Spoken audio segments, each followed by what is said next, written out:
l'application la dernière fois. Donc, dans l'application, s'il vous plaît. Alors, on a créé l'entité produit.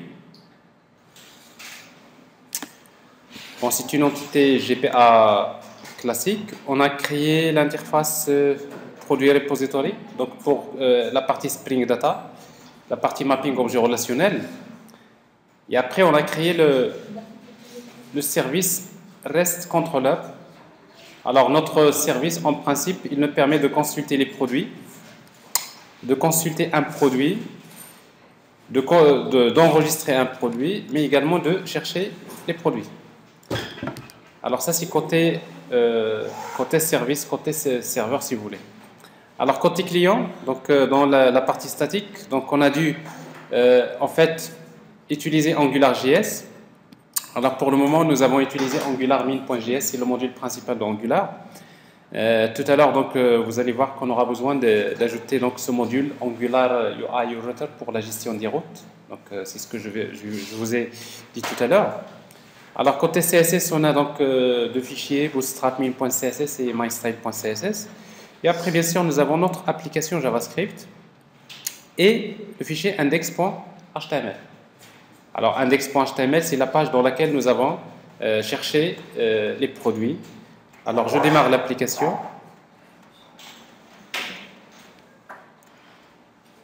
Run Java application. Et après, on va voir ce que nous avons fait et en même temps, on va voir ce qu'on va ajouter à travers cette démonstration.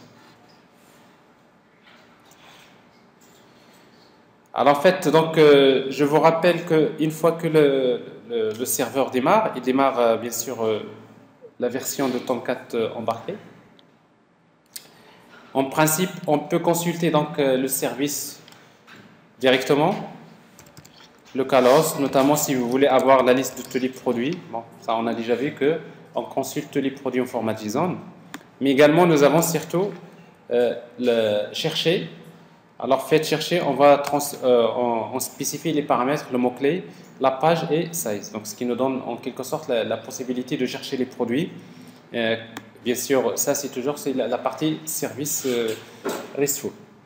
Et après, pour exploiter tout cela, nous avons créé la page index.html. Bon, c'est cette page index.html qui nous permettait finalement d'envoyer des requêtes vers le serveur, de récupérer les données en format JSON et après les afficher. Donc, nous avons vu comment faire également la pagination.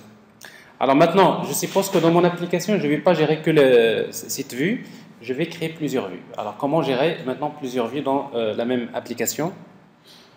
Alors pour gérer les vues, donc on aura besoin tout d'abord d'utiliser Angular UI Router. Il faut l'intégrer dans l'application. Alors dans le fichier index.html, nous avons déjà intégré AngularMin.js. Je vais ajouter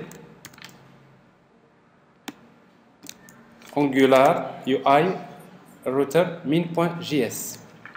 Alors en fait, ça c'est le module, c'est un module que vous pouvez installer indépendamment, que vous pouvez télécharger indépendamment de Angular.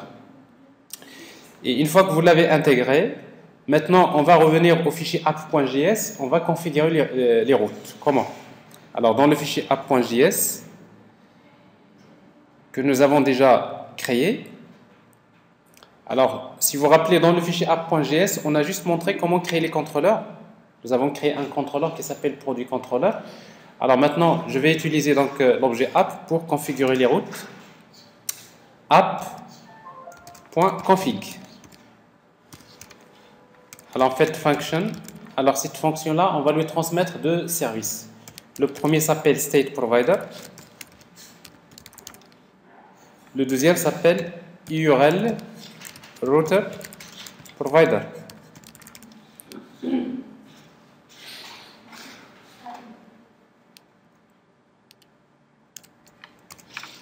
Alors ça, c'est en quelque sorte pour faire de la configuration en utilisant Angular UI Router. Alors maintenant, pour l'utiliser, il faudrait l'inclure comme plutôt dépendance de ce module. C'est-à-dire que j'ai créé une application qui s'appelle MyApp. Alors maintenant, mon application MyApp va dépendre d'un autre module qui s'appelle UI.Router. Alors en fait, c'est ce module-là que je vais utiliser en plus qui va me permettre d'accéder à ces services-là, à savoir State Provider et URL Router Provider. Pourquoi? Parce qu'en fait, dans la base, nous avons maintenant AngularMin.js, mais j'ai d'autres services qui sont offerts par Angular UI Router. Alors, pour configurer les routes, c'est très simple. Donc, on aura juste besoin d'utiliser l'objet State Provider. State Provider.state. Alors, chaque route, on va lui donner un nom. Par exemple, je vais créer une route qui s'appelle produit. Alors, produit. Et on va lui transmettre un objet qui contient 3 informations principales. La première, c'est l'URL. 2 points, c'est slash produit. Virgule. La deuxième, c'est le nom de la vue. C'est template URL. Template URL. Alors ici, donc, je vais créer un dossier que je vais appeler views. C'est les vues, slash, dans lequel je vais créer une page que je vais appeler produit.html. Et après, le contrôleur. Alors cette vue, il va utiliser quel contrôleur? Avec l'attribut contrôleur. Le contrôleur, on l'a déjà créé, s'appelle produit contrôleur. Alors ça, c'est la première route. La deuxième route. Par exemple, je voudrais avoir une vue pour gérer les catégories. Catégorie. Slash catégorie. Et la page, je vais l'appeler catégorie.html. Et le contrôleur, je vais l'appeler également catégorie contrôleur. Alors ça veut dire quoi? Ça veut dire que quand j'utilise index.html slash avec l'URL slash produit, c'est cette page produit.html qui va s'afficher. Et quand il va s'afficher, c'est ce contrôleur qui va être utilisé. Alors quand je vais utiliser slash catégorie, c'est cette page qui va s'afficher, catégorie.html, et c'est ce contrôleur qui va être utilisé. Alors maintenant, le contrôleur catégorie contrôleur, on ne l'a pas encore créé, il faut le créer. Alors je vous rappelle que pour créer un contrôleur, on va utiliser app.controller. Et on spécifie le nom du contrôleur, catégorie contrôleur, et vous lui associez une fonction. Pour le moment, on ne va rien faire dans ce contrôleur. On va le laisser. Alors ici, donc, je viens de définir deux routes. Alors comment les utiliser? Alors pour utiliser ces routes, je vais revenir à mon fichier index.html. Je vais créer une barre de menu, comme je l'ai fait la dernière fois. Alors dans mon fichier index.html, si vous vous rappelez, on a utilisé ngapp, c'est pour spécifier le nom de l'application. Et également, on a utilisé ngController pour spécifier le nom du contrôleur. Alors maintenant, ce n'est plus le cas parce que j'ai plusieurs contrôleurs. Alors, tout dépend de la route. Chaque route utilise chaque vue utilise un contrôleur. Donc ça veut dire que ici, je n'aurai plus besoin de spécifier ngController.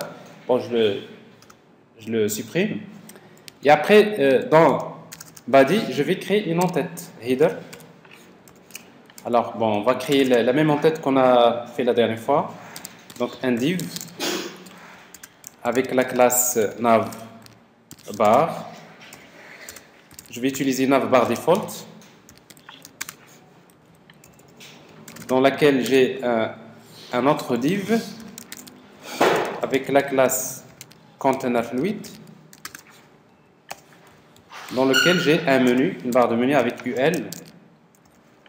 Chaque élément UL contient un LI, plutôt un list item, dans lequel j'ai un lien A. Alors ici, donc, je vais avoir, pour que ce soit une barre de menu, donc je vais utiliser la classe navbar.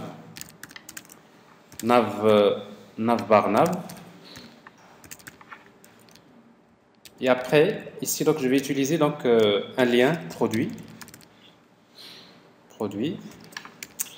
un menu produit et un autre menu catégorie. Produit, catégorie.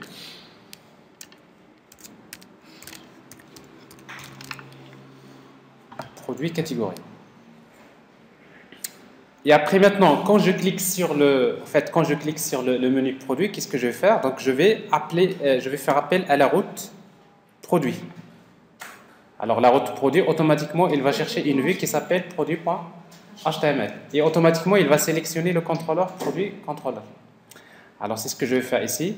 Donc, je vais utiliser, donc, pour cela, on va utiliser un attribut qui s'appelle UI_sref. Alors, la route, directement, le nom de la route, c'est produit. Alors, ça veut dire que quand je clique sur produit, donc j'appelle la route produit.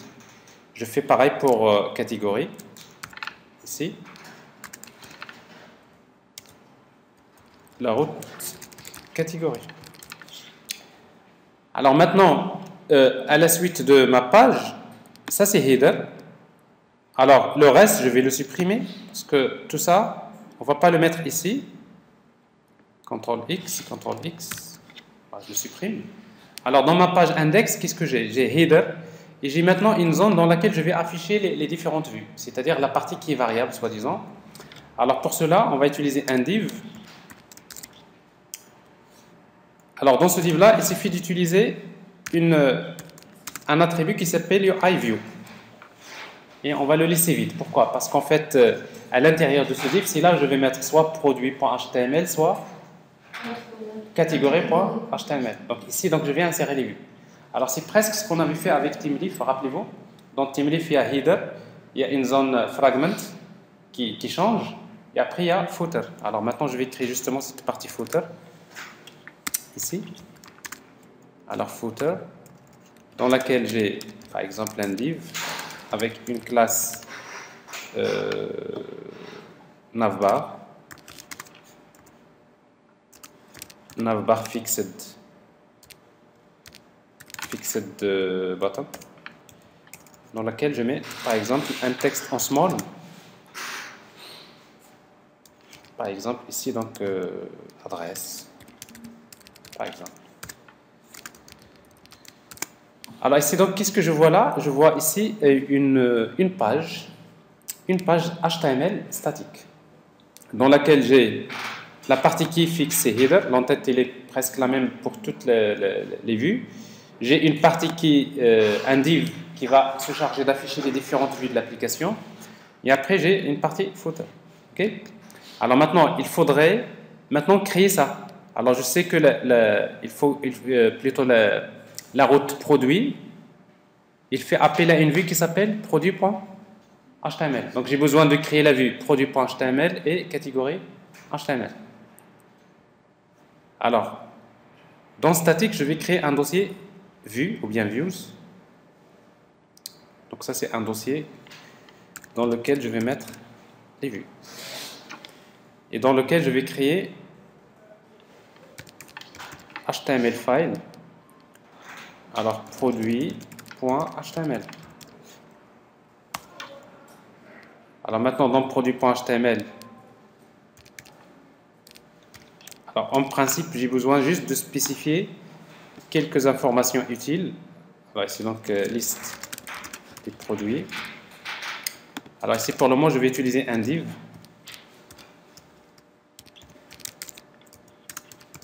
Classe égale container, dans lequel je vais mettre un texte avec le style par exemple H3, liste des produits.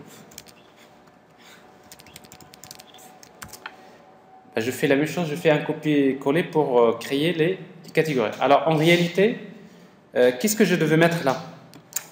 Ce que je vais mettre, c'est ce que j'avais créé la dernière fois, n'est-ce pas? Maintenant, je viens de faire tout à l'heure CTRL X, CTRL V, n'est-ce pas? Alors qu'est-ce que je vais mettre? Je vais mettre la page qui permet de chercher les produits. Alors tout ce que nous avons montré la dernière fois pour la recherche des produits, c'est une page que j'ai ici. Alors si vous voulez, donc je peux le supprimer. Je le laisse pour le moment comme ça. Et après, donc je vais créer de la même manière une autre page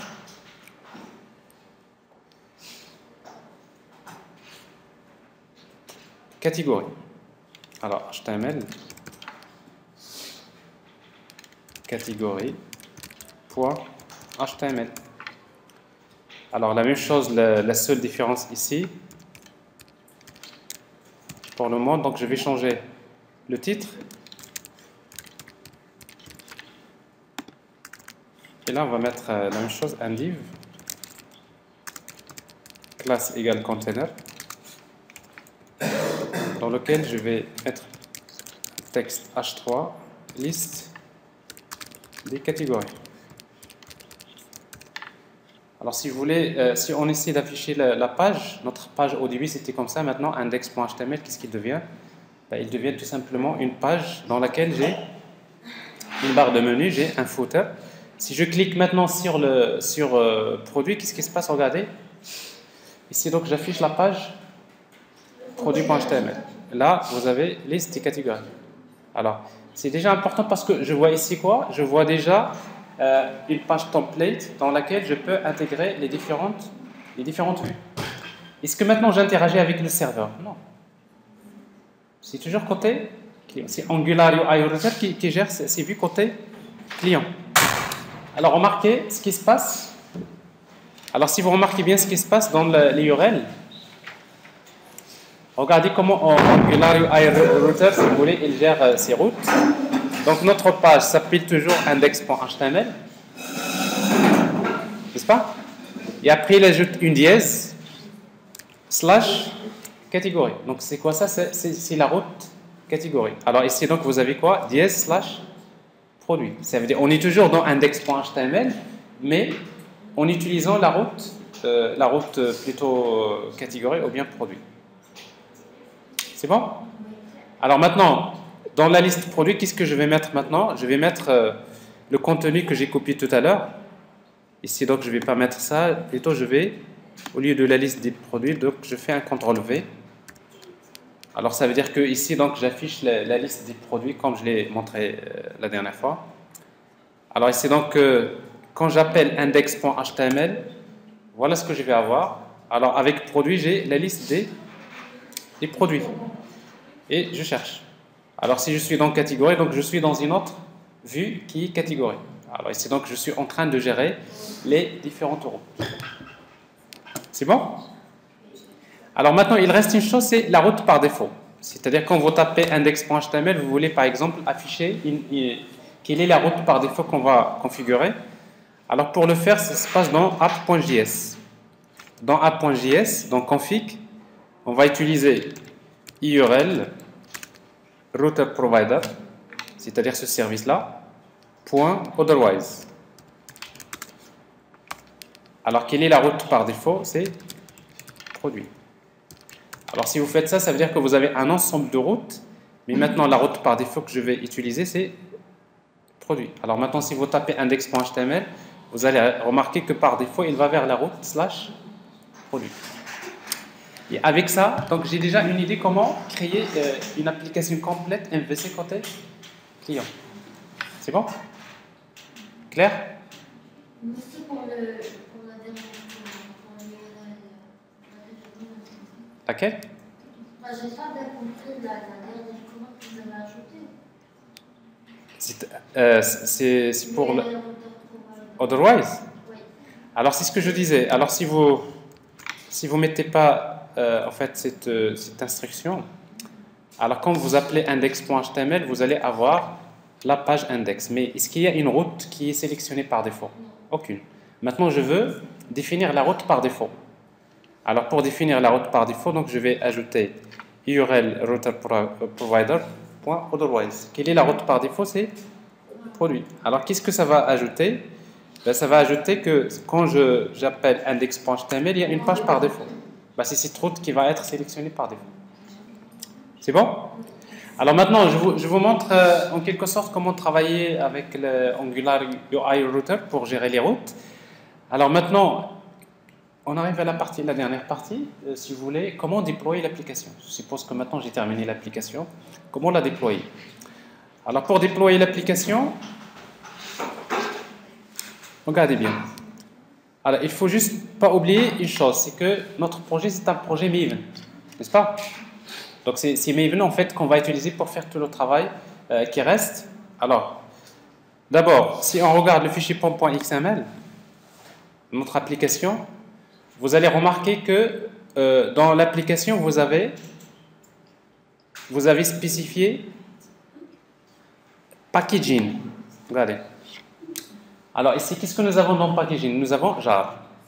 Ça veut dire que ici, pour le moment, par défaut d'ailleurs, le projet que nous avons créé, c'est un projet JAR, n'est-ce pas? JAR, ça veut dire Java Archive. Ça veut dire que maintenant, quand on va générer l'application, on va générer une application autonome. Alors, vous allez voir comment. Alors, d'abord, pour faire le travail, donc je vais juste vous rappeler quelques commandes sur Maven. Regardez bien. Alors, quand vous travaillez avec Maven, vous avez des commandes que vous aurez besoin de connaître, notamment MVN. Ça, MVN, c'est Maven. Alors, quand vous tapez sur ligne de commande MVN compile, ça veut dire que vous demandez à Maven de compiler toutes les classes. Tout le code source de l'application, il va le compiler. Ensuite, quand vous tapez MVN test, alors Maven va exécuter tous les tests unitaires que vous avez définis dans l'application. Et quand il va exécuter les tests unitaires, il va vous afficher comme quoi quels sont les tests qui ont réussi et les tests qui ont échoué. Alors la troisième, c'est MVN package. Alors MVN package, il va générer le package, soit un fichier .jar, c'est le livrable, soit un fichier .war, tout dépend. Alors dans notre cas, nous avons le package jar, ça veut dire il va nous générer un fichier .jar. C'est une application autonome. Alors ensuite, il y a la commande MVN install. Alors en fait, MVN install, il permet d'installer le package, c'est-à-dire le jar qui a été généré, il va l'envoyer dans le repository. Alors nous savons que Maven utilise un repository local. Alors le fait d'utiliser MVN install, ça veut dire que le jar qui a été généré, ou bien le war, il va l'envoyer automatiquement dans le repository Maven. Alors comme ça, les autres développeurs vont le réutiliser. Parce que vous, quand vous développez une partie d'une application, vous développez un module, qu'est-ce que vous livrez à la fin? À la fin, vous livrez un jar ou bien un war. Maintenant, ce jar, où est-ce que vous allez le mettre? Vous n'allez pas l'envoyer par mail à l'équipe, mais vous mettez tout simplement install. Install, qu'est-ce qu'il fait? Automatiquement, le jar, il est envoyé dans le repository Maven. Il dit que donc les autres peuvent l'utiliser directement. Alors, c'est ce que je vais vous montrer. Mais avant de vous montrer la suite, il faut juste noter l'ordre qui est très important. Alors, quand vous tapez MVN compile, il ne va que compiler. Il compile que le code source, c'est-à-dire les points Java. Il génère, à partir des points Java, il génère les points classe, n'est-ce pas? Mais quand vous tapez MVN test, il fait les deux. Il compile d'abord et après il teste. Ensuite, si vous tapez MVN package, il fait les trois. Il compile d'abord, il teste et après il génère le package. Et quand vous tapez MVN install, il fait les quatre. C'est-à-dire, il compile d'abord, il teste, il génère le package et après il va l'installer dans le repository. Donc souvent, quand vous mettez install, il fait toutes les opérations. Alors, en principe, tout dépend de votre contexte. Mais si vous voulez, si vous savez que finalement vous êtes dans la dernière étape, vous utilisez directement install. Alors, mais il ne faut pas oublier qu'il y a d'autres commandes Maven que vous pouvez utiliser, notamment MVN, par exemple, deploy. Ça vous permet de déployer l'application dans un serveur. Donc, on prend l'application, le jar qui a été généré au LoA, et l'envoie vers un serveur. Donc, je vais vous montrer comment faire ce travail tout à l'heure manuellement. Ou bien tout simplement, si vous tapez MVN site, il vous génère un site de l'application. Il vous génère un site statique avec des pages HTML dans lequel il met la documentation de l'application. Toutes les classes, toutes les interfaces que vous avez générées, il vous crée des liens dans lesquels l'utilisateur peut consulter quelles sont les classes et la documentation, les commentaires sur chaque classe créée. Vous voyez donc Maven, il fait tout ce travail-là. Donc Maven, ce n'est pas uniquement un outil qui va être utilisé pour télécharger les jars. Non, mais Maven, il gère tout le processus de développement de votre projet, depuis la compilation jusqu'à le déploiement. Donc, je compile, je fais les tests, je fais tout ce que je veux. Alors, quand vous avez un grand projet dans lequel vous avez des centaines de tests unitaires, à chaque fois qu'il y a une modification, on tape MVN test. Comme ça, on va vérifier est-ce que tous les tests unitaires fonctionnent. N'est-ce pas? Alors maintenant, si vous voulez faire ce travail-là, on peut le faire sur ligne de commande. Il suffit d'aller vers le dossier du projet. C'est ce que je vais faire. Je prends le chemin où se trouve mon projet.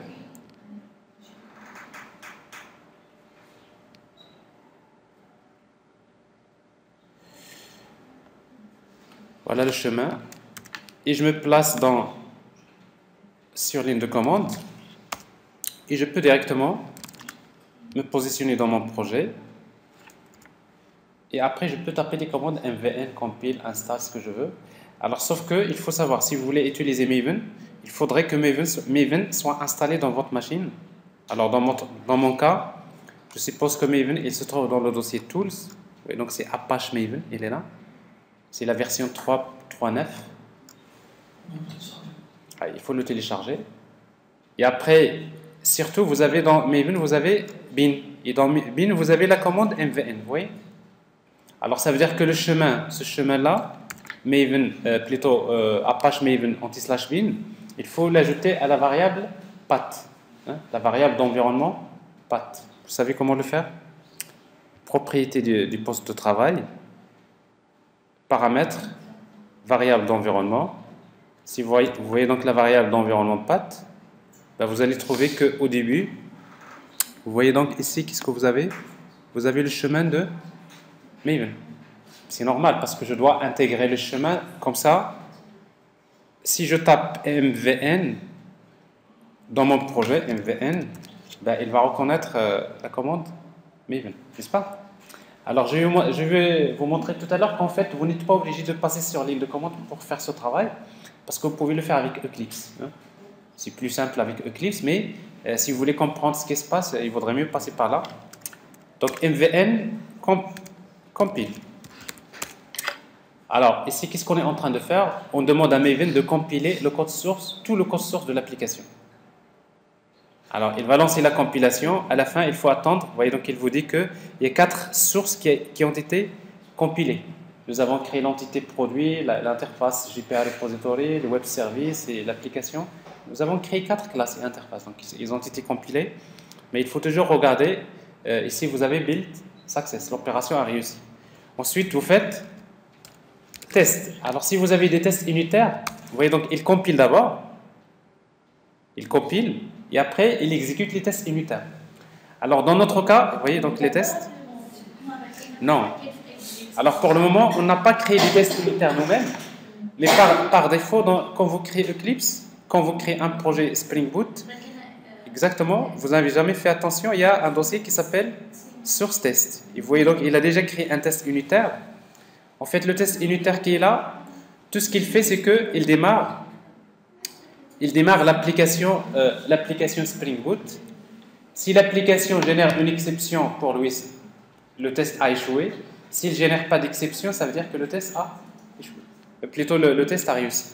Alors, vous voyez ici, donc, vous avez build success. D'ailleurs, vous voyez que quand vous faites test, il démarre l'application, il teste.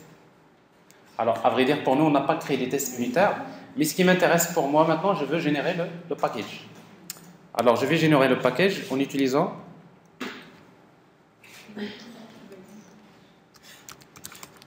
mvn package. Alors maintenant, dans mon projet, j'ai packaging C#. Donc, il va me générer un fichier .jar. Alors maintenant, on va voir qu'est-ce qu'il va me générer. Vous voyez, donc il compile d'abord, il teste. Comme ça, il est sûr que tous les tests unitaires passent. Et après, il fait le package. Il génère le package que je veux. Alors, on peut voir ici ces étapes. Alors ici, donc, vous voyez donc où est-ce qu'on va trouver notre package. Alors si on regarde dans le chemin du projet, alors ça c'est... Non, ça c'est pas le bon. Alors je vais prendre le chemin de mon projet, ici.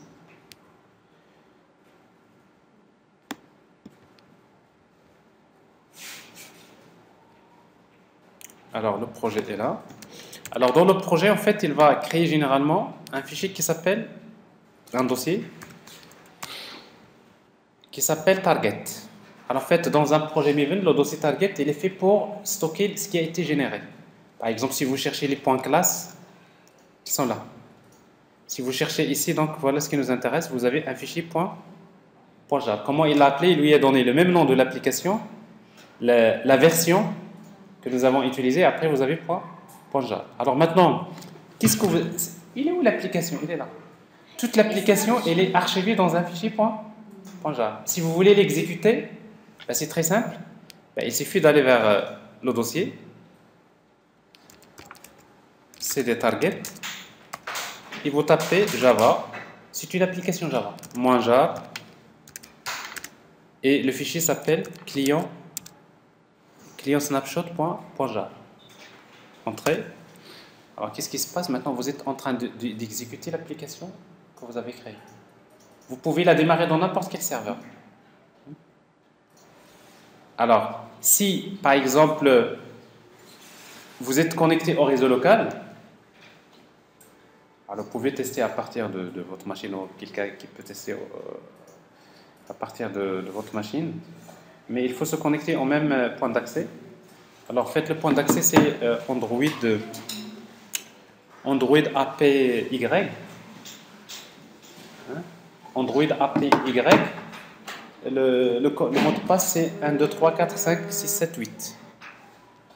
De 1 jusqu'à 8. Bon, s'il y a quelqu'un qui a la machine, peut se connecter. Alors, qu'est-ce qui se passe maintenant? L'application, alors, il démarre avec exception, malheureusement. Alors, on va voir pourquoi. Alors, ici, donc, il démarre. Pourquoi? Parce qu'il vous dit address already in use. Pourquoi? Parce qu'il va utiliser le port 8080, mais le port 8080 est déjà occupé. Alors, en fait, vous voyez, donc, j'ai déjà démarré l'application sur Eclipse. Donc, je vais l'arrêter sur Eclipse et je réexécute. J'exécute à nouveau. Alors l'application va démarrer. Une fois qu'il démarre dans une machine, l'application en principe il est accessible via le réseau. Alors s'il est dans un serveur web avec un nom de domaine, alors généralement l'application doit être accessible. Alors je lance mon browser. Normalement ce que je devrais, si je suis dans ma machine, je vais utiliser localhost 8080.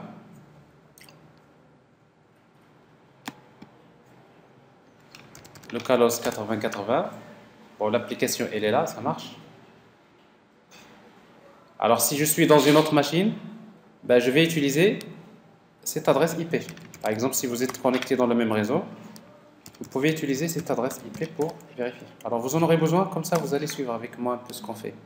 Alors 192, 168, 43, 147. Donc c'est 192.168.43.147. Voilà. En principe, ça marche aussi. À partir de... Alors maintenant, si vous êtes dans votre machine, vous pouvez taper ça et vous accédez à l'application. À partir de votre machine. Il y a quelqu'un qui a démarré une machine? Allez-y. Vérifiez.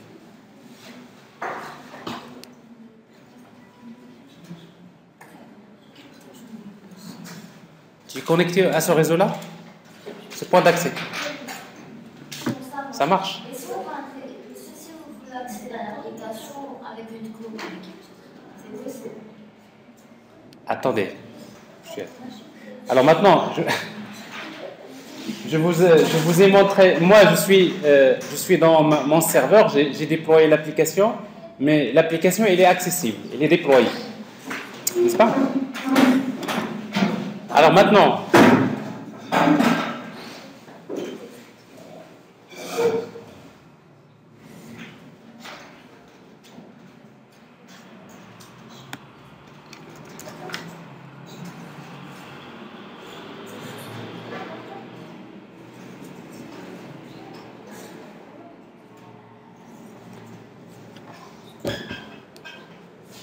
mais l'application, il ne faut pas oublier qu'à travers index.html, mais dans mon application, si j'appelle par exemple /produit tout court, vous vous rappelez, ça nous donne quoi? Ça vous donne, c'est parce que l'API RESTful il est accessible. Vous pouvez consulter l'API REST directement à partir de votre machine en tapant par exemple /produit. En principe, vous pouvez avoir la liste des produits. Cherchez. Supposons que vous êtes en train de développer une application mobile dans votre machine et vous voulez accéder à cette API là, donc on peut y accéder directement. Chercher. Et donc ça c'est la recherche.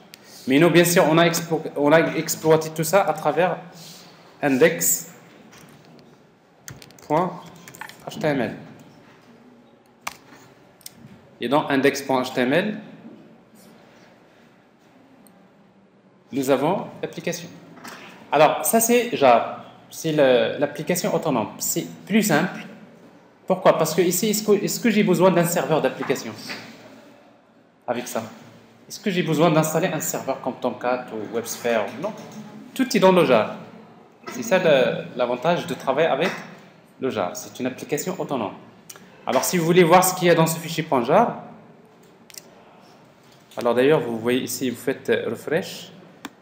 Dans le target, vous allez voir le fichier .jar, vous le prenez, copier.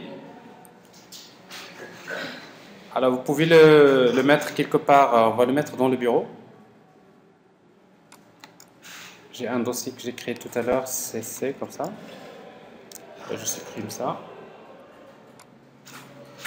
Alors, je le copie dans le bureau et après, je vais changer l'extension. Au lieu de jar, je vais mettre .zip. Alors, comme quoi un fichier .jar, c'est un fichier .zip ou bien .rar. Alors, j'ai renommé le fichier, je fais l'extraction et vous pouvez voir donc qu'est-ce qui a été archivé dans ce fichier. C'est important de le savoir. Alors, je vois d'abord dans bootinf, je vois d'abord mes classes. Alors, quelles sont les classes? Vous avez org, sid, dao. Ça, c'est l'interface produit repository.class. Nous avons les entités. C'est ce que nous avons créé. Vous avez le web controller. Et après, vous avez également l'application Spring Boot qui est là. Et après, vous avez le dossier statique. Et dans statique, qu'est-ce que vous avez? Index. Donc, les ressources statiques, ils vont rester dans l'application. Vous suivez? Et en plus, vous avez un dossier libre dans lequel, regardez, vous avez tous les jars nécessaires pour faire fonctionner l'application. C'est-à-dire que tout est archivé dans ce jar. Ce qui fait que dans n'importe quelle machine, vous tapez Java -jar et après l'application et vous démarrez l'application. Non, mais ça c'est un jar exécutable. Pas n'importe quel jar, il est exécutable. Ça c'est un jar exécutable, c'est-à-dire c'est un jar qui contient une application avec la méthode main. Parce que quand vous tapez Java -jar, le jar, automatiquement, il va exécuter une application dans l'archive. C'est bon? Alors maintenant, supposons ce n'est pas le cas. Vous ne voulez pas le jar, vous voulez le war. Le war, ça veut dire que je voulais déployer l'application dans un serveur. Vous avez un hébergeur, par exemple, il vous donne accès, il vous dit que voilà, j'ai un serveur d'application comme Tomcat, et vous pouvez, par exemple, vous voulez déployer l'application. Alors, qu'est-ce qu'il faut faire? Alors, pour générer un war ou bien un jar, il y a 3 choses qu'il faut changer dans l'application. 3 choses. Alors, quelles sont ces 3 choses? La première, c'est dans le fichier pom.xml, au lieu de jar, au lieu de packaging jar, vous allez mettre war. C'est bon? Ça, c'est la première. Deuxième, il y a une dépendance que vous allez ajouter. Alors, prenez la dépendance web, faites copier-coller. Et à la place de web, vous mettez Tomcat. Alors, pourquoi? Parce que par défaut, vous avez une version Tomcat embarquée dans les jars. Alors, maintenant, je dois lui indiquer que ce n'est pas la peine d'inclure cette version Tomcat dans l'application. Comment? En ajoutant un élément scope et dans la valeur, c'est provided. Alors, quand vous dites scope provided, ça veut dire que vous êtes en train de dire à Maven, quand il va générer le war ou bien le jar, ce n'est pas la peine d'inclure Tomcat dans les jars. Pourquoi? Provided, ça veut dire qu'ils sont fournis par le serveur d'application. Parce que je sais déjà auparavant que j'ai un serveur WebSphere ou de la WebLogic ou de la Tomcat ou de la Glassfish. Il y a un serveur déjà qui contient un conteneur web. Donc, je n'ai pas besoin d'inclure une version de Tomcat embarquée dans l'application. Donc, c'est ça la signification de provided. Donc, ce n'est pas la peine d'utiliser la version de Tomcat embarquée. Pourquoi? Parce qu'elle est fournie par le serveur d'application. C'est bon? Ça, c'est la deuxième. La troisième, maintenant, quand vous démarrez une application, normalement, dans une application web basée sur un serveur d'application, il vous faut une servlette. Parce que quand une application démarre, normalement, d'habitude, quand vous créez un projet web dynamique, qu'est-ce que vous faites? Le premier fichier qui va être lu, c'est le fichier web.xml, n'est-ce pas? Alors ici, donc, on n'a pas de fichier web.xml, mais j'ai besoin de créer une servlette. Mais cette servlette, à vrai dire, c'est pas à moi de la créer, mais je vais utiliser une servlette qui est fournie par Spring Boot. Alors comment? C'est très simple. On va vers l'application, juste dans le même package où se trouve l'application, par exemple. Je vais créer une classe que je vais appeler Web Initializer. Alors Web Initializer, qu'est-ce qu'il fait? Ben, tout simplement, vous aurez besoin de créer cette classe qui hérite extend de Spring Boot Servlet Initializer.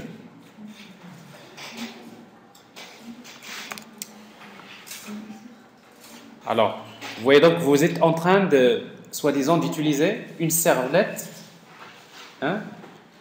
qui fait partie de Spring Boot. Alors maintenant, il faut juste redéfinir une méthode config. Alors cette méthode configure, dans laquelle vous allez faire ça. Vous allez indiquer une seule chose, return. Donc bien sûr le paramètre ici s'appelle builder, vous voyez là, builder point source. Alors le source, ici on va spécifier le nom de l'application Spring Boot. Alors je sais que mon application s'appelle client MVC4 application. C'est ça l'application que je démarre d'habitude, n'est-ce pas? Alors maintenant je dois écrire le nom de l'application client MVC4 application.class. Alors pourquoi maintenant? Tout à l'heure pour le jar il n'y a pas de problème parce que c'est une application Java. Donc, quand vous tapez Java -jar le fichier .jar, il exécute directement l'application Spring Boot. Mais quand c'est un WAR, c'est pas une application Java, c'est pas une application autonome. Il faut la déployer dans un serveur. Et le serveur, qu'est-ce qu'il fait généralement? Quand il démarre l'application, il démarre une servlette.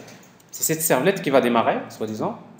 Mais quand cette servlette démarre, on va lui demander de démarrer l'application Spring Boot. Donc il faut faire ce lien. Donc si vous voulez, il y a deux approches. Dans la première approche, qu'est-ce qui se passe dans le jar? Qu'est-ce qu'on démarre en milieu? On démarre l'application Spring Boot. Et c'est l'application Spring Boot qui démarre Tomcat, d'habitude. C'est ce que nous avons fait avec jar, n'est-ce pas? Je démarre l'application, elle démarre Tomcat, une version embarquée de Tomcat si vous voulez. Mais dans le cas de WAR, c'est l'inverse. Qu'est-ce qui démarre en milieu? Ce n'est pas l'application, c'est Tomcat. Tomcat, il est déjà démarré. Et après, quand je déploie l'application, je dois lui demander de démarrer l'application Spring Boot. Alors, ce qui fait que, si vous voulez, vous avez besoin d'ajouter cette classe. Alors, on peut vérifier maintenant. Une fois que vous avez fait ces trois modifications dans l'application, on va générer à nouveau l'application. Alors à nouveau, donc je dois faire soi-disant compile, test, package. Ce qui m'intéresse ici, c'est package, n'est-ce pas? Alors est-ce que je suis maintenant obligé de faire tout ça sur ligne de commande? Non. Alors je peux le faire avec Eclipse. Regardez, pour ne pas faire tout ce que j'ai fait tout à l'heure avec sur ligne de commande, je le fais avec Eclipse de la manière suivante. Vous cliquez avec le bouton droit, Run As. Vous voyez, donc vous trouverez déjà Maven Clean, Maven Build, Maven Install. Bon, ça, si vous mettez Maven Install, il appelle la commande Maven. Alors dans ce cas-là, vous n'aurez plus besoin d'installer Maven parce que Eclipse utilise une version de Maven en interne. Okay? Alors, ou bien, par exemple, si vous mettez Clean, qu'est-ce qu'il fait? Clean, il va nettoyer tout ce qui a été généré. Alors d'ailleurs, si vous regardez maintenant, si on essaie d'actualiser après cette opération avec refresh, regardez le dossier target. Refresh.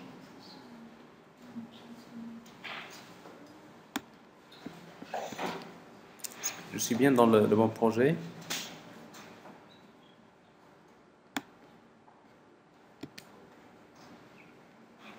Voilà. Non. Alors il y a un petit problème ici qui a été généré. Oui, parce que l'application, il est encore d'utilisation. C'est normal. On l'a démarré tout à l'heure. Je vais l'arrêter maintenant. Si.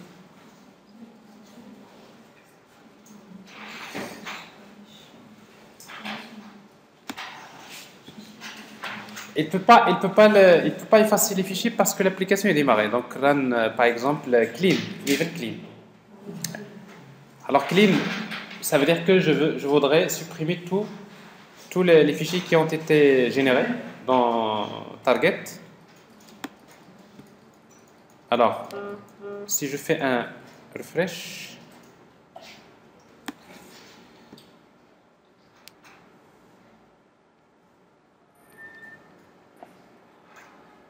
voilà. Alors vous voyez donc dans target, les fichiers qui ont été générés avant, ils ont été supprimés. Alors maintenant je veux exécuter les opérations compile, test, package. Qu'est-ce qu'on va faire? Donc soit que vous mettez run as directement install, ou bien on va utiliser maven build, là où il y a les 3 points, et directement vous pouvez utiliser ici la commande, par exemple ici compile. Compile, c'est que vous êtes en train de demander à maven de compiler tous les codes source. C'est pareil, ce que je faisais tout à l'heure sur ligne de commande, vous l'avez sur Eclipse. Ensuite, vous voulez faire le test unitaire, vous faites pareil. Je veux faire un package.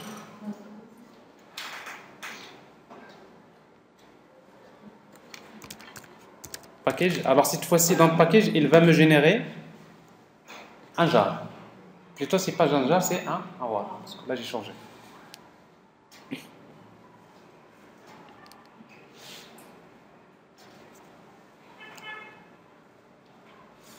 Alors, on peut vérifier. On actualise.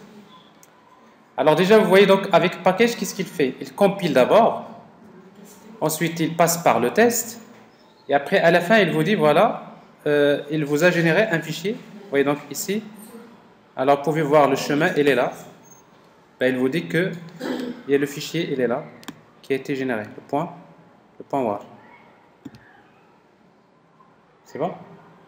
Alors maintenant, ce fichier-là, ce war que nous avons ici, qu'est-ce qu'on va faire avec?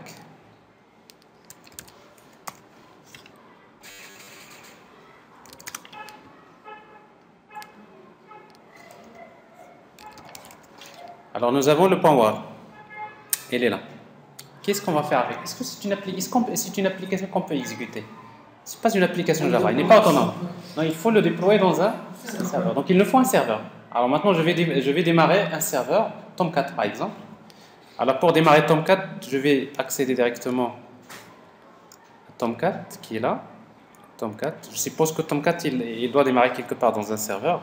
Tools, Apache Tomcat, bin, startup. Alors je suis en train de démarrer Tomcat.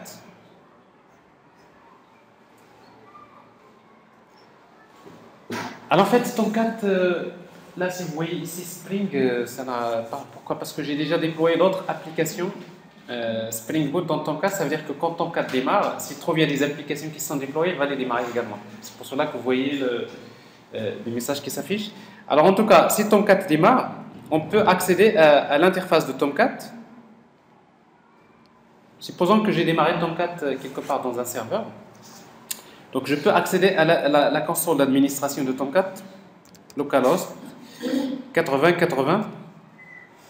Alors en principe, vous allez avoir la console d'administration de Tomcat.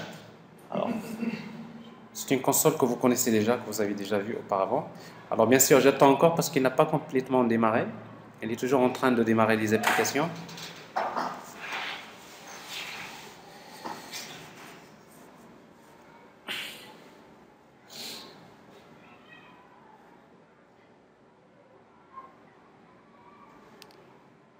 Bien.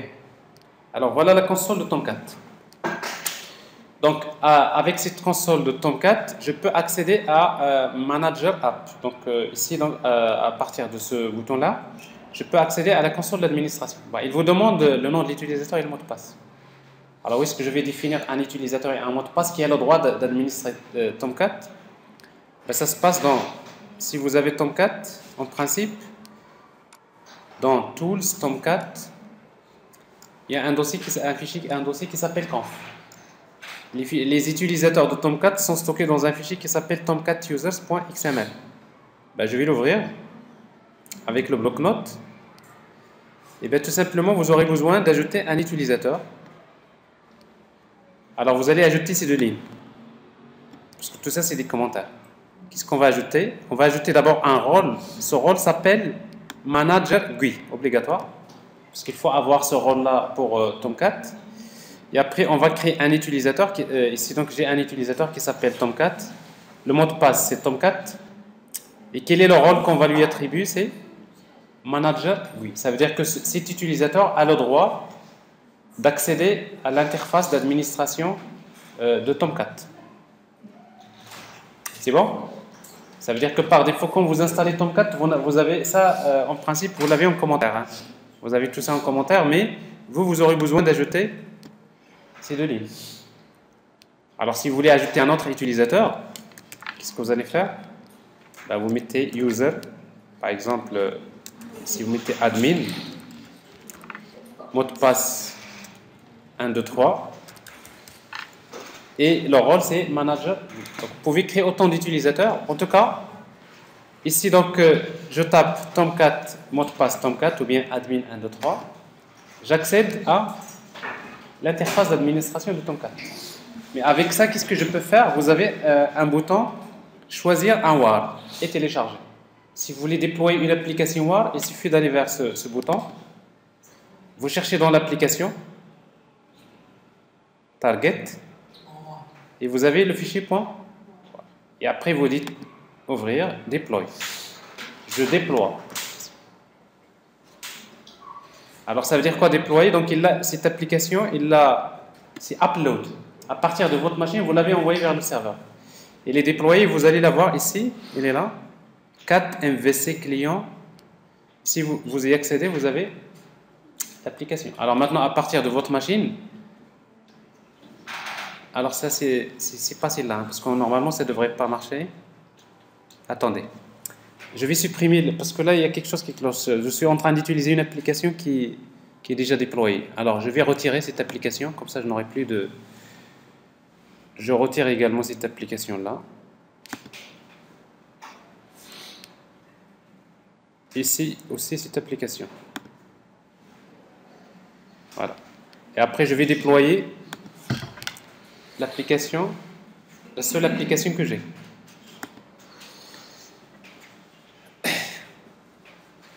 Alors c'est juste pour vous dire que en fait on arrivera à accéder à l'application, mais il y aura quelque chose qui cloche qu'on va corriger.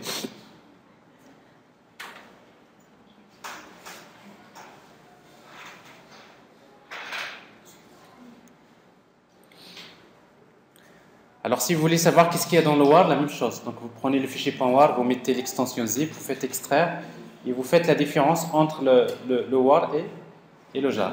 Mais en principe, en termes de contenu, c'est un peu différent parce que dans le WAR, vous allez trouver le dossier WebInf. WebInf avec le dossier libre, c'est ce que vous avez l'habitude de voir dans un projet web dynamique.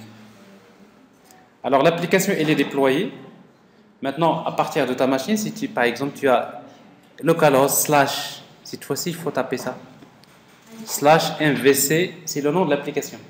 Pourquoi? Parce que maintenant je suis dans Tomcat. Dans Tomcat je peux déployer plusieurs applications, mais pour accéder à une application je dois taper localhost 8080 / le nom de l'application et après j'accède aux éléments. Mais si vous cliquez sur le bouton chercher, ça ne va pas marcher. Ben, ça marche. Alors pourquoi ça marche? Ça ne devrait pas marcher. Pourquoi? Si je regarde bien, regardez. Si je regarde l'application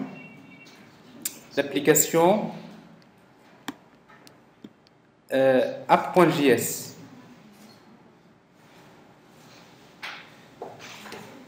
Regardez. Dans notre application, on a envoyé une requête dans http localhost 8080 / chercher, n'est-ce pas? Logiquement, ici, si vous tapez / chercher, est-ce que ça va marcher? Ça ne marchera pas. Ça ne devrait pas marcher, n'est-ce pas? Ici, pour accéder à chercher, il faut utiliser quoi? il faut utiliser le nom de l'application slash chercher. Ça veut dire que notre application ne devrait pas marcher, n'est-ce pas? Ça ne devrait pas marcher. Pourquoi? Parce que c'est ce qu'on avait précisé dans l'application, ça c'est faux. Le fait d'utiliser donc un chemin absolu comme ça, c'est pas bien. Donc normalement, si vous voulez que ça marche, il vaudrait mieux ne pas, soit que l'adresse de l'API reste fixe, donc vous la mettez, sinon vous mettez tout simplement chercher. Et du coup, donc, c'est par rapport au contexte de l'application. Non, mais vous n'avez pas besoin. Directement, vous mettez chercher, c'est-à-dire c'est par rapport à l'application courante. Alors, parce qu'ici, en fait, l'application, je l'ai déployée dans le même... L'application web, je l'ai déployée dans la même application où se trouve le microservice. Donc, ici, donc, on n'a pas besoin de spécifier l'adresse. Alors, mais par contre, donc ça veut dire que, alors si ça marchait, ça peut signifier quelque chose. Alors, je vais regarder les outils de développement.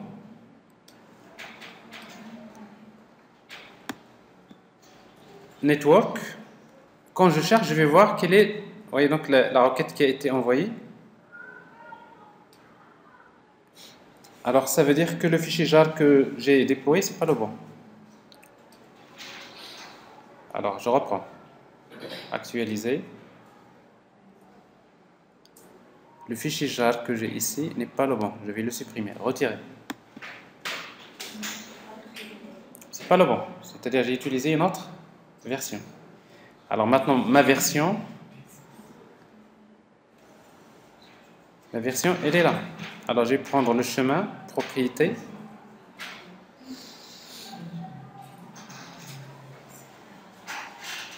C'est bien ça mon chemin.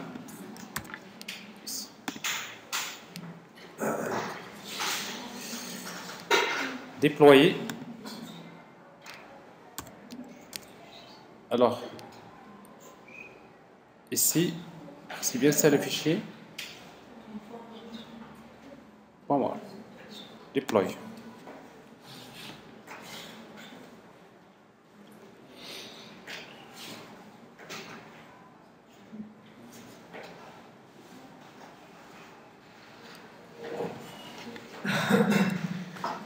C'est un peu bizarre parce que quand vous dites ça marche, normalement ça ne devrait pas marcher. D'habitude, vous dites ça devrait. C'est ça, parce que il faut parfois dire c'est pas normal, ça marche, c'est qu'il y a quelque chose qui cloche. Il ne faut pas se féliciter. Alors, c'est pas bon. C'est pas bon. Alors, ça marche pas? C'est mieux, ça me donne les résultats. Non, ça donne. Ah, ça marche pas chez toi? Non, ça marche pas. Ah, d'accord, donc ça c'est juste un problème de cache. Attendez. Voilà, c'est ça. Ça c'est la situation normale. Oui, peut-être c'est un problème de cache. Ou tout simplement j'ai un autre. Oui, oui, j'ai compris pourquoi en fait ça marche. Parce que dans mon serveur, oui, il faut que je redémarre le Tomcat. Alors je vais vous dire pourquoi ça n'a pas marché. Alors déjà si vous tapez localhost 80 / chercher, on ne devrait pas avoir quelque chose.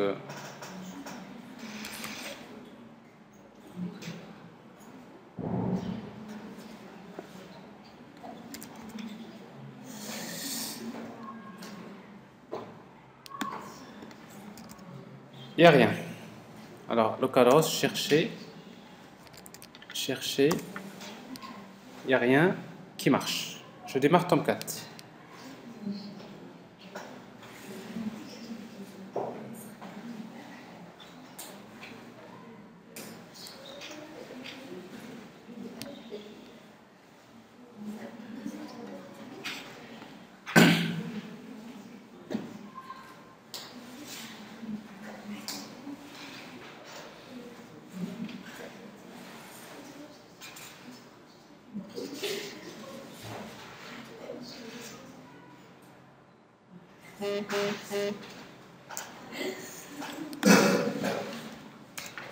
Alors, j'accède à Tomcat. Bon, l'application, elle est là.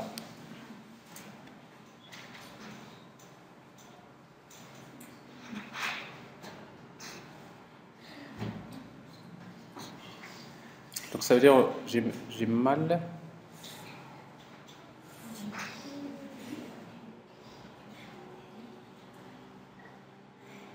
Alors, je reprends.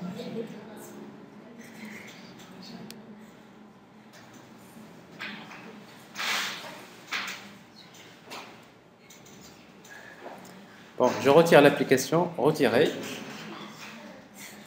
Je vais régénérer l'application. Alors, pour être sûr que tout va bien, donc je vais utiliser d'abord run as clean. Alors, être sûr que le fichier a été d'abord supprimé et après je le recrée. Mais par contre, je ne vous ai pas montré la commande mvn install pour voir qu'est-ce qu'il fait. Alors, clean.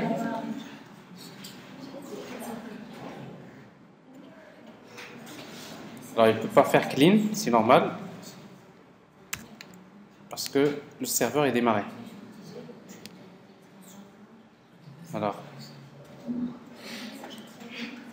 maven clean.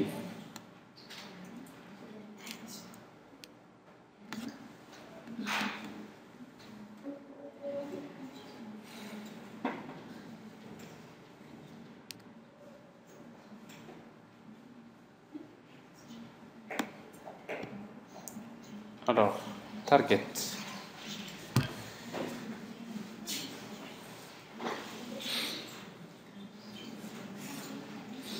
En principe, on arrive. Et après, je régénère l'application. Package. Ou bien install. Sachant que package, donc c'est ce qu'on veut, mais install, il va ajouter l'opération d'installation. Comme ça, je vous montre install, où est-ce qu'il met le WAR, ou bien le jar.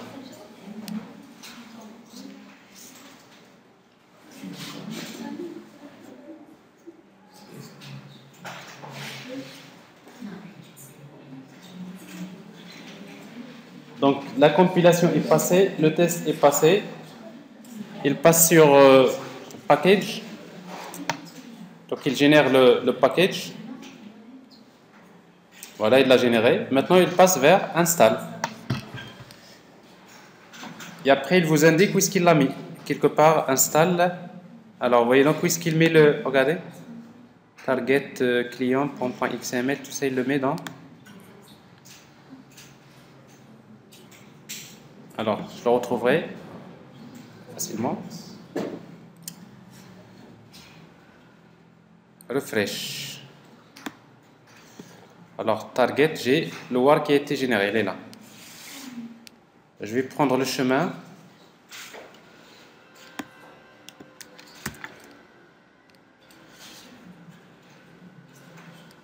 Alors, il faut que je démarre aussi Tomcat parce que je l'ai arrêté.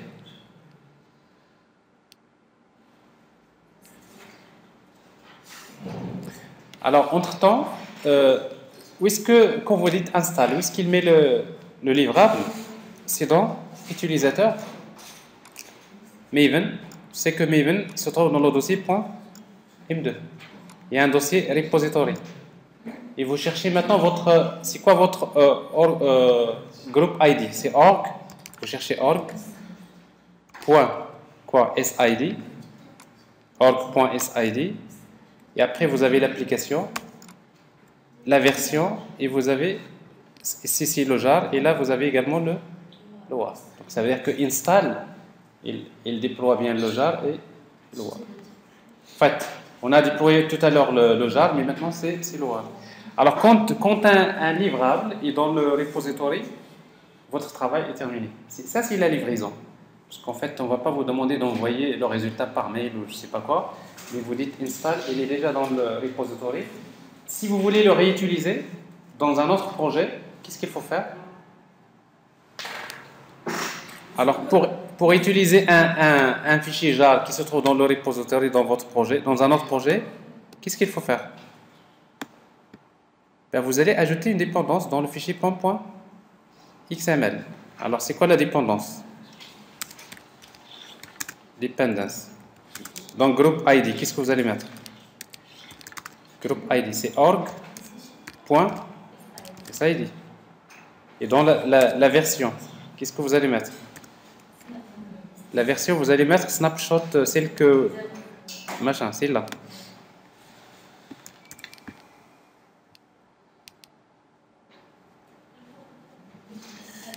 La version. Alors maintenant, il suffit d'enregistrer... mais maintenant, est-ce qu'il va chercher le jar? Il va le chercher dans le repository. Donc ça veut dire que je développe un jar, un module, je le livre, il va être utilisé par un autre jar. Et du coup, c'est comme ça qu'on construit généralement les logiciels. Alors ici, donc bien sûr, je n'ai pas besoin de faire ça. Ici, parce que je suis dans le même projet. Alors, on revient à notre Tomcat qui est là. Et on va regarder si maintenant tout devrait se passer convenablement. Alors, actualiser.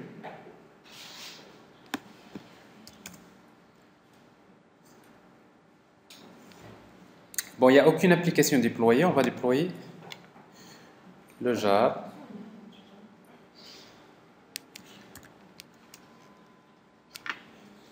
C'est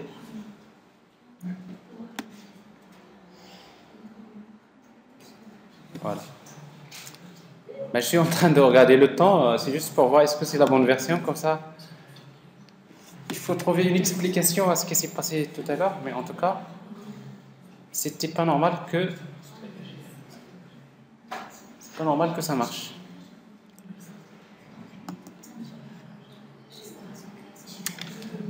Alors bref, donc juste il faut faire attention à ça dans votre application. Alors quand vous envoyez des requêtes HTTP vers l'API RESTful, vous utilisez une adresse. Alors quand vous dites, il faut être sûr que cette adresse-là, elle est fixe. C'est pas quelque chose qui va changer. Parce que quand vous la mettez dans un serveur d'application, ce n'est plus localhost, c'est l'adresse IP. Donc il vaudrait mieux, si vous êtes dans la même application, il vaudrait mieux ne pas utiliser carrément ça. Dans ce cas-là, elle va la chercher dans le même serveur.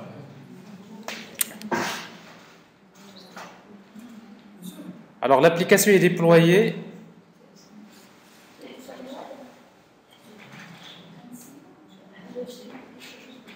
Voilà, maintenant c'est bon. C'est la logique des choses, ça ne devrait pas marcher. Regardez, quand vous tapez chercher, ça ne marche pas. Et quand vous allez vers les outils de développement, ben, il vous dit dans la console, dans Network, vous voyez ici donc l'erreur. Regardez la requête. Il vous dit que je suis en train d'envoyer la requête vers cette machine, ça ne marche pas. Alors déjà, je suis toujours en localhost. Donc en même temps, il faut mettre le nom de la machine. Alors ce qui fait que ici, ben, à nouveau, qu'est-ce que je vais faire? Donc je vais à nouveau modifier et régénérer le war. Run as install. Ou bien package. Bon, pour nous, ça suffit package. Pourquoi? Parce que pour le moment, on veut juste générer le livrable. Vous voyez, tout à l'heure, quand on avait déployé, donc, je crois que c'est au niveau du serveur, il y a un ancien fichier que j'ai utilisé avec l'autre groupe qui est toujours résident. Donc, je viens de régénérer le war, a priori, success. Je le redéploie. Alors, pour le redéployer, donc ici, soit que j'utilise retirer, recharger, recharger, il recharge le même jar, le mémoire si vous voulez. Mais là, je vais plutôt utiliser retirer et le redéployer.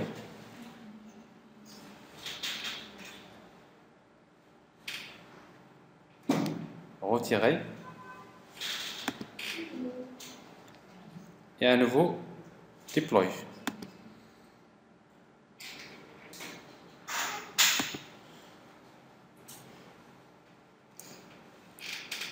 Alors maintenant, dans ce cas-là, ça devrait marcher dans votre machine, en principe. Alors vous vérifiez, à partir de votre machine, ça devrait marcher. C'est pas encore déployé, vous attendez. Patientez. Voilà. Alors tu peux vérifier, ça devrait marcher. Oui. Alors, donc ça, c'est des petits problèmes qui sont liés au déploiement d'applications. Il faut faire attention à ça. Donc voilà, un aperçu sur comment déployer l'application. Vous voyez donc derrière, c'est Maven. Parce que c'est Maven qui fait tout ça. Maven compile. Alors si vous n'utilisez pas Maven, il faut se débrouiller d'utiliser d'autres outils. Par exemple, si vous ne travaillez pas avec Maven, vous allez dans le projet, vous dites exporter soit vers Jar ou bien vers WAL. Il y a des outils manuels. Et après, vous faites le même travail. Mais d'une manière générale, si vous travaillez avec des outils comme Gradle ou bien Maven, c'est leur rôle.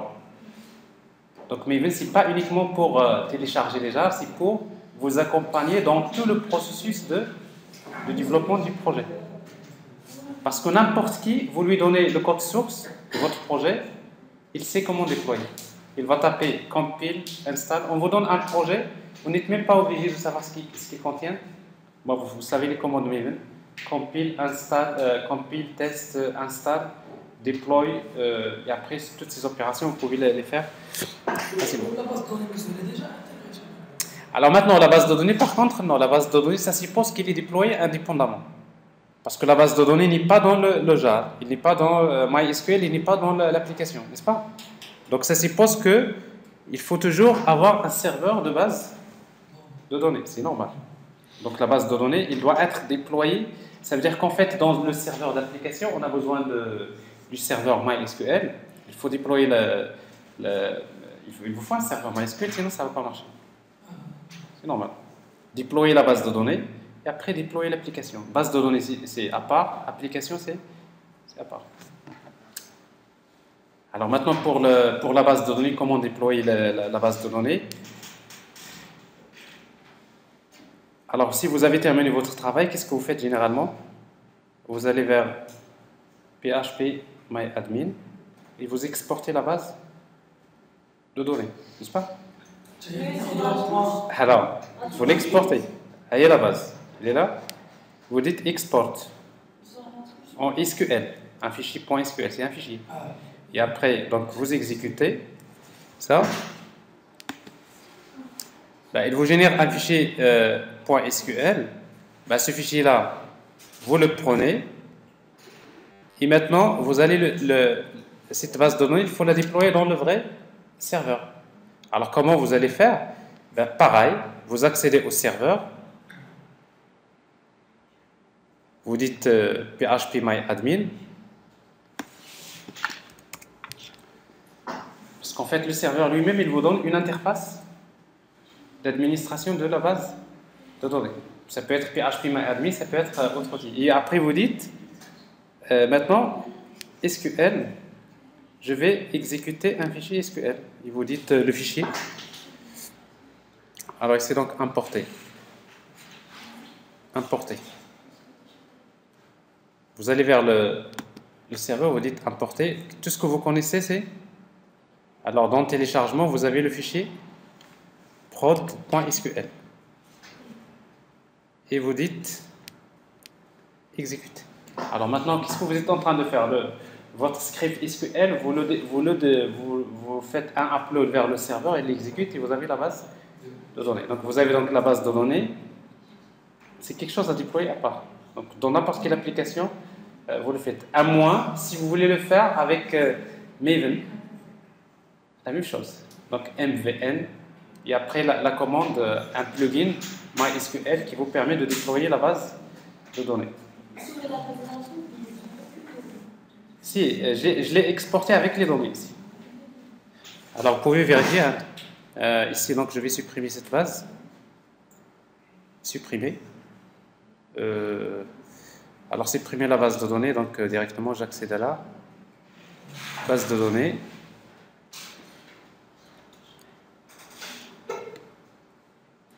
Alors, dans base de données, j'ai... Alors, cette base de données-là, donc je vais la détruire.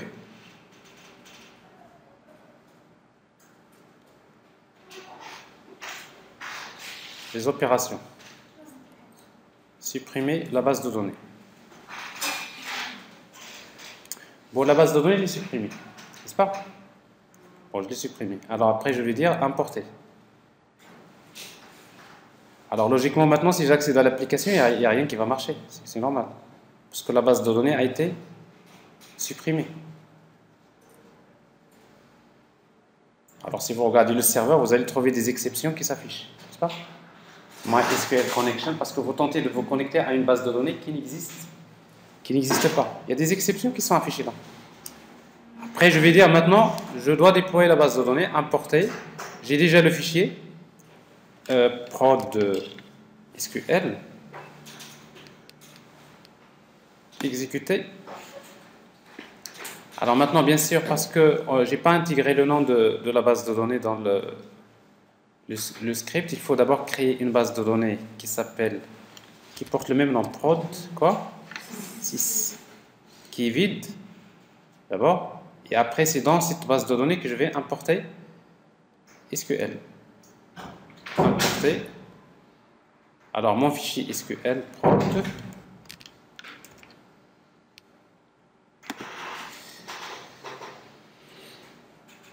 et là maintenant il exécute et je retrouve mes tables avec les données.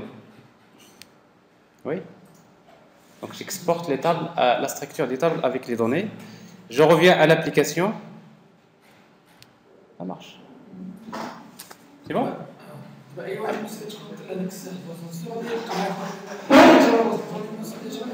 Comment? Non, mais attendez, mais le serveur, pour y accéder, il vous faut un login, un username et un password. Maintenant, tout l'accès au serveur il est sécurisé par exemple, si dans le serveur de l'hébergeur, pour accéder à l'interface, vous n'aurez pas le droit d'accéder à ça. En principe, avec votre username et votre password, vous n'avez le droit d'accéder qu'aux bases de données que vous avez créées. Et si vous y accédez, vous faites ce que vous voulez. Généralement, les espaces d'hébergement, ils vous offrent des outils comme ça.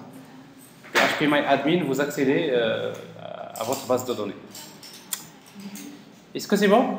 Ça vous donne une idée? Alors, c'est très important parce que généralement, si vous ne savez pas comment faire ces choses, vous allez vous perdre à un moment donné et surtout que vous allez croire que c'est quelque chose de très compliqué. Mais c'est juste, c'est des connaissances que vous aurez besoin de connaître d'abord, mais surtout qu'il faut appliquer. Donc, ce que j'attends de vous, donc, chez vous, vous essayez donc de travailler à l'application web MVC côté client avec Angular, c'est très important pour votre stage, pour vos projets. Et en même temps, vous regardez cette partie-là pour comment déployer l'application. Et je vous laisserai la prochaine séance si vous venez avec vos machines pour voir si vous avez des problèmes, on pourra discuter. D'accord? Mais ça serait bien que vous travailliez ça avant.